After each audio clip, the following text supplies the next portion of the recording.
십자가에 못 박혀 죽으신 날입니다. 오늘 본문 속에 나와 있는 모습을 보자면 예수님께서 유대인의 왕이다라고 하는 죄패 아래 십자가에 못 박히셨습니다. 양쪽에는 강도 두 사람이 있었습니다. 한쪽에 우편, 한쪽에는 좌편에 있었다라고 말씀하고 있습니다. 예수님을 보면서 사람들은 모욕하였다라고 했습니다. 성전을 헐고 사흘에 짓는다고 하였던 사람이다라고 이렇게 예수님이 하셨던 말씀을 이해하지 못했던 그들은 예수님께서 그렇게 아주 무력하게 무능한 자처럼 성전을 3일 만에 다시 짓겠다라고 하셨던 것은 사람들이 생각할 때 헐고 새로 짓는다는 게 말도 안 되는 소리를 하셨던 것처럼 보여서 아무것도 할 수 없는 사람이 저렇게 십자가에 못 박혀 죽는데 너나 다시 어떻게 해라, 구원해라, 십자가에서 내려와라 라고 이렇게 조롱을 하였습니다. 물론 이 말은 육체적인 게 아니라 그 물건, 그냥 건물을 이야기하는 것이 아니라 당신의 몸을 말씀하셨던 것인데 그걸 알지 못했던 사람들은 예수님을 모욕하고 비난하고 십자가에서 내려오라고 그런 이야기들을 했습니다. 남은 구원하지만 자기는 구원할 수 없다라고 하는 이야기까지도 들으셨습니다. 아마 이런 말을 들었을 때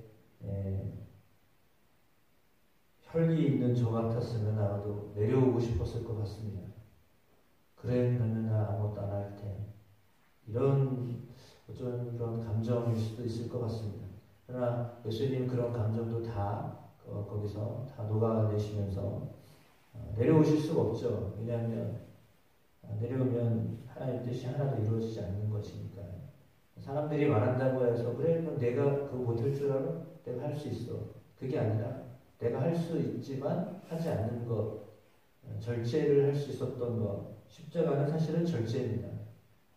그러니까 절제를 하여서 내가 할 수 있는 것을 하지 않고 사람들이 비난하고 조롱하여도 하나님이 원하시는 게 무엇인가를 분별할 수 있었던 사람 예수님은 오늘 사람들이 그렇게 이야기하였어도 십자가에 못 박혀서 죽으셨습니다. 자아를 완전히 십자가에서 복종하심으로 사람들이 이렇게 욕하고 비난하고 하는 상황이기 때문에 마음은 상당히 안 좋은 상태이셨겠지만 그럼에도 불구하고 그 모든 감정을 다 삭히고 십자가에서 계속 매달려 계셨습니다. 구원하실 수 없어서가 아니라 나를 구원하시기 위해서 십자가에 못 박히셨습니다. 할 수 없어서가 아니라 할 수 있음에도 불구하고 하나님이 원하시는 것들을 이루기 위하여서 예수님의 십자가에 못 박히셨습니다. 그 예수님의 십자가에 못 박히심이 우리에게 구원을 허락하여 주셨습니다. 예수님이 십자가에 못 박히심은 오복음으로 우리에게 보여주신 것입니다. 하나님의 뜻은 이렇게 이루는 것이다 라고 하는 것을 알려주신 것입니다. 충분히 할 수 있음에도 불구하고 할 수 있는 것들을 절제하고 그리고 하나님의 뜻을 이루는 것, 기도뿐만 아니라 겟세마네 동산에서 1시간씩 3번 간절하게 기도하셨던 그 기도뿐만 아니라 기도도 힘드셨겠지만 그러나 그 기도보다도 실제로 삶에서 십자가를 져야 될 때 십자가를 지는 것이 이런 삶이다 라고 하는 것을 예수님은 오늘 우리에게 보여주고 계십니다. 심지어는 34절 말씀에 크게 소리 지르되 엘리 엘리 라마 사박다니 엘리 엘리 라마 사박다니 나의 하나님 어찌하여 나를 버리셨습니까? 라고 하는 말씀을 하셨습니다. 가장 큰 고통이죠. 사람에게 있어서 가장 큰 고통이란 그 어떤 것이 부족하기 때문에 사라지기 때문이 아니라 하나님과의 관계가 끊어졌다라고 하는 것을 아는 것이 사실은 고통입니다. 내가 지금 하나님과 멀어져 있구나라고 하는 것을 깨닫는 것이 사실은 고통입니다. 가장 외로운 것은 사람이 안 찾아와서가 아니라 하나님을 멀리하고 있었다라고 하는 것을 알지 못한 채 그냥 힘들게 살아가는 것. 각자 극단적으로 말씀드리자면 그런 겁니다. 사람이 안 찾아오고 주변에 누가 없고 그것도 정말 외롭고 힘든 거잖아요. 근데 그것보다 더 힘든 것은 그럼에도 불구하고 하나님이 가까이 하고 계시는 것인지 전혀 모르고 그냥 그걸 그대로 느끼고 있는 사람, 정말 홀로 있는 사람은 그렇게 외롭습니다. 힘듭니다. 그것이 고통입니다. 그것 자체가. 그런데 그럼에도 불구하고 예수님은 실상은 사람들이 이렇게 비난하죠. 강도들도 옆에 있지만 자기들과 똑같은 사람처럼 취급하죠. 다 비난하죠. 주변에 있는 사람들이 어찌 예수님을 생각하는 것처럼 보여지지 않습니다. 하나도 그런 모습이 안 보입니다. 예수님을 향하여 동정하는 모습이 오늘 마가복음에는 기록되지 않습니다. 아무런 문제가 없는 분이심에도 불구하고 예수님 주변에 있는 사람들의 모습은 하나같이 예수님을 비난하고 예수님의 그 능력을 시험해보고자 하는 사람들만 있지 예수님을 위한 사람들은 보이지 않습니다. 그럼에도 불구하고 하나님의 뜻을 묵묵히 감당하셨다라고 하는 것이 우리에게 은혜입니다. 왜냐하면 그렇게 참으셨기 때문에 우리가 하나님의 뜻 안에서 십자가를 통하여 구원을 얻었기 때문입니다. 사람들은 엘리야를 부른다라고 이야기하였습니다. 그러나 예수님은 하나님이 나를 버리셨다라고 하는 것, 그럴 수밖에 없는 상황이었기 때문에요. 그러므로 인하여서 고통이 예수님께 있으셨습니다. 그 예수님의 고통은 하나님과의 관계에서 끊어진 것을 경험하는 것이었습니다. 그러니까 하나님과의 관계에서 끊어진 것이 가장 큰 고통인데 사람들은 그걸 모르고 삽니다. 그것이 고통인지 모르고 살고 그래서 왜 내가 이렇게 힘든지 때로는 힘들어도 그 힘든 것의 원인을 계속해서 물질적인 것과 육체적인 것에서 세상적인 어떤 관계적인 것에서만 찾지 하나님과의 관계에서 찾지 않습니다. 영적으로 하나님과의 관계를 보면서 살아가야 되는데 그 관계를 안 보고 살아가고 그냥 세상 사람들처럼 물질적인 거, 세상적인 거, 관계적인 것만 보고 살아갑니다.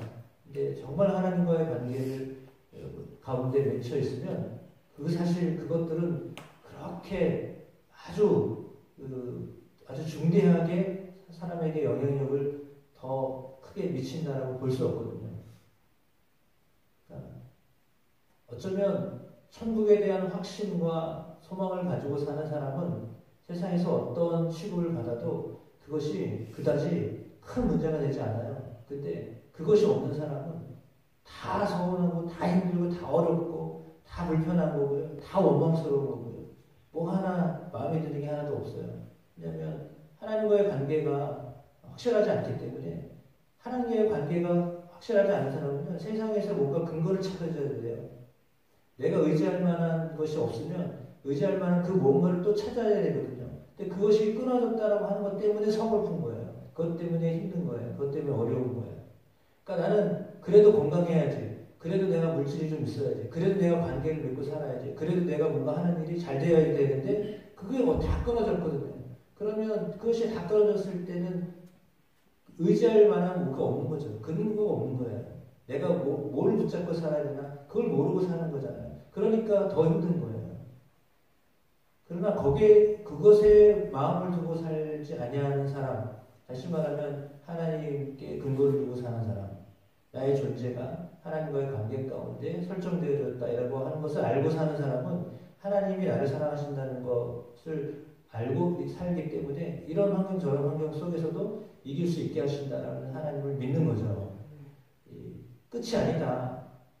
나의 죽음이 끝이 아니고 그렇잖아요. 죽음은 사람이 생각할 때 죽음이 끝이라고 생각하죠. 그러니까 슬퍼하는 거예요. 왜 슬퍼하겠어요? 끝이라고 생각하니까 슬퍼하죠. 그러나 그렇지 아니하고요. 오히려 죽음은 시작입니다. 그 믿음이 있기 때문에 소망이 있는 거예요. 천국을 향한 마음으로 살기 때문에 소망이 있는 거죠. 그렇지 않으면 그냥 너무 서글픈 거죠. 그냥 이 땅에서 뭐래도 뭔가라도 했어야죠. 뭔가라도 성공했어야죠. 뭔가라도 뭐 가지고 있었어야죠. 손에 뭔가라도 붙잡고 있었어야죠. 근데 그렇지 않으면 너무 힘들고 서글프고 내가 이게 뭔가 인생은 참 헛되다. 솔로몬의 고백처럼 진짜 헛되는 거구나. 아무것도 할 수 없는 거구나. 라고 하는 것만 깨닫고 그냥 끝나면 사실은 너무 허무한 거죠. 진짜 허무한 거죠. 근데 허무하기 때문에 하나님이 우리를 사랑하시고 하나님이 우리를 붙들고 계시고 하나님 우리 가운데 하나님의 자녀로 이렇게 그 형상을 회복하며 살기를 원하시는 것, 그걸 깨닫는 것이 은혜입니다. 하나님의 내가 형상대로 살아가게 된다라고 하는 것이 은혜입니다. 예수님은 이런 고난을 당하셨지만 백부장이 오늘 말씀 읽지 않았습니다. 39절에 이렇게 예수님을 향하여 고백합니다. 이 사람은 진실로 하나님의 아들이었도다. 처형하는 사람이 죽어가는 예수님을 보면서 다른 사람들은 얘기하지 않는데 오히려 죽였던 사람은 하나님의 아들이라고 고백을 하게 했다라고 하는 거죠. 근데 진실된 고백이잖아요. 누가 예수를 향해서 그런 말을 하겠어요? 더군다나 하나님의 아들이라고요. 그 말을 잘못했다가는 자기도 오가지 날아갈 판인데, 근데 그럼에도 불구하고 그렇게 고백을 했다라고 하는 것은 그게 진실이라는 말이에요. 원수와 같은 사람이잖아요. 그때 그 사람이 예수님을 향해서 하였던 말이 당신은 정말 하나님의 아들이셨습니다. 라고 하는 말은 진실이라는 거거든요.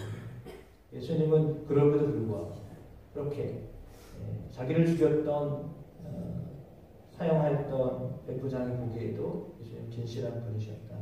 라고 하는 것이 마가가 보고 있는 예수님입니다. 그런 하나님의 아들이 우리를 위하여 당신을 다 비우셨습니다. 모든 것을 내어주셨습니다. 그것이 하나님의 사랑입니다.